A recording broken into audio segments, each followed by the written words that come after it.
everyone, and welcome to my channel. My name is Zodwa Gwaga, and I'm going to be having a chat with you today about the imposter syndrome.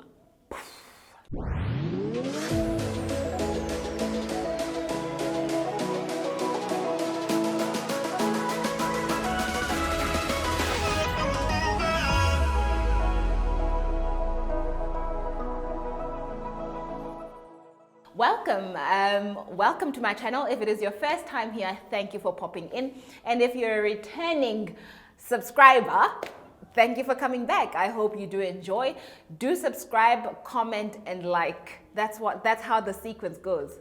Subscribe, comment, and like. But we'll get it as we go along.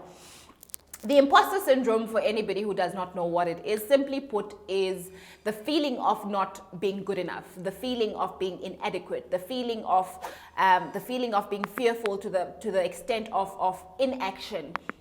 It comes with self-doubt. It is just a world of crippled, if that's even a thing. It's a world where you are crippled because of what you think about yourself and what you think other people think about you, but mostly what you think about yourself. And I realized when I was watching on YouTube that Michelle Obama is one of the people who've been affected by this imposter syndrome. Now, when you look at Michelle Obama, she's an accomplished woman. You'll watch that video, search for that video. She has sat on so many boards. She has done everything that you can think of under the sun. Okay, maybe not everything, but you get my point. And for a person of that stature, of that caliber, to have experienced the imposter syndrome, it really opened my eyes about no one is safe from this thing. And soon after that, I realized, well, oh my gosh. The reason at that time when I was having this revelation, the reason at that time I wasn't performing at my peak or at my maximum was because deep in my heart, I believed that I wasn't good enough. Deep in my heart, I thought people are going to think I'm a scam. Deep in my heart, I believed what the imposter was telling me. So how the imposter operates, if you are performing at something, it pulls you. If you're performing something and you're wanting to perform at 100, it'll pull you back and you'll perform at maybe 60% capacity because you're thinking, hey, if I push that pedal too hard, I'm gonna be found out that I'm actually not as good as I am. And it comes with so many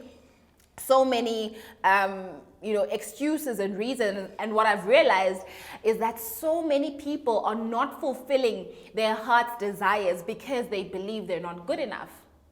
So many people aren't pursuing their dreams because they believe they're not capable. Who am I to do it? Who are you not to do it?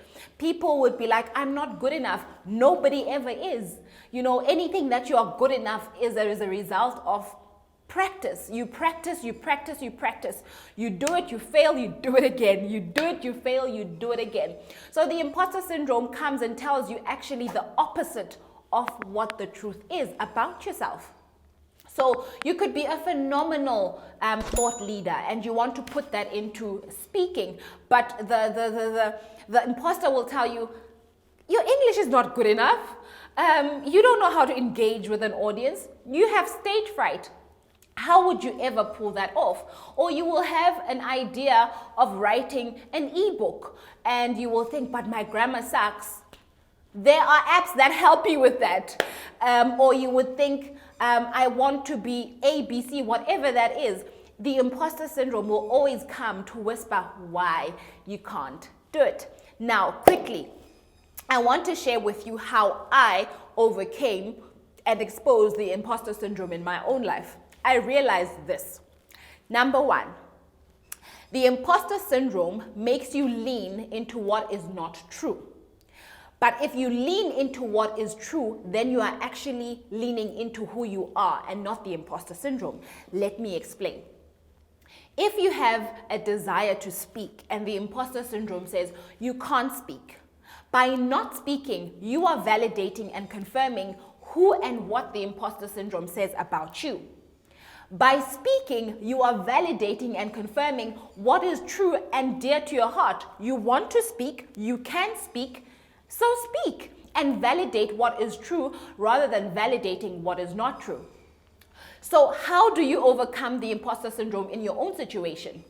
There is not doing, and then there is doing. When you don't do, you validate the imposter syndrome. You say, yes, I'm weak. Yes, I'm a failure. Yes, I'm not good enough. You validate that by not doing what you want to do. By doing it, by executing it, by pursuing it, you are validating who you are. You are validating your dreams. You are validating your aspirations. You are validating your desires. You are validating who God says you are. That is how I cracked the code. It is between doing and not doing. It says you can't. And if you don't, you are validating it. You say you can, you know you can, you were born to. So when you do, you are validating who you are. So let us stop validating and confirming who the imposter says we are. And let me tell you something, guys. You're never going to wake up and feel, I'm ready today, I'm going to conquer the world, I'm going to conquer the industry, you are always going to be scared. You are always going to be scared. It's not the fear that decreases. It is the courage that increases. The fear will always be there. But when you start, the first step is the first building block of courage. So if you're building a wall of courage, the more you execute, the higher the wall of courage becomes. And what we want to work towards is building courage so high or so strong or so deep, however you want to measure it. It's building courage to the point where what we want to pursue is not stopped by fear. So fear is not going to decrease. Every time you think of an idea, every time you want to give birth to an idea, you will have fear. But what you need to work on is building the courage so that the courage will take you through execution.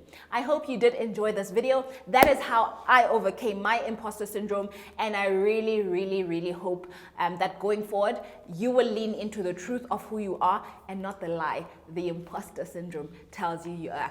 Again, please remember to subscribe, like, comment, and share. See you next time.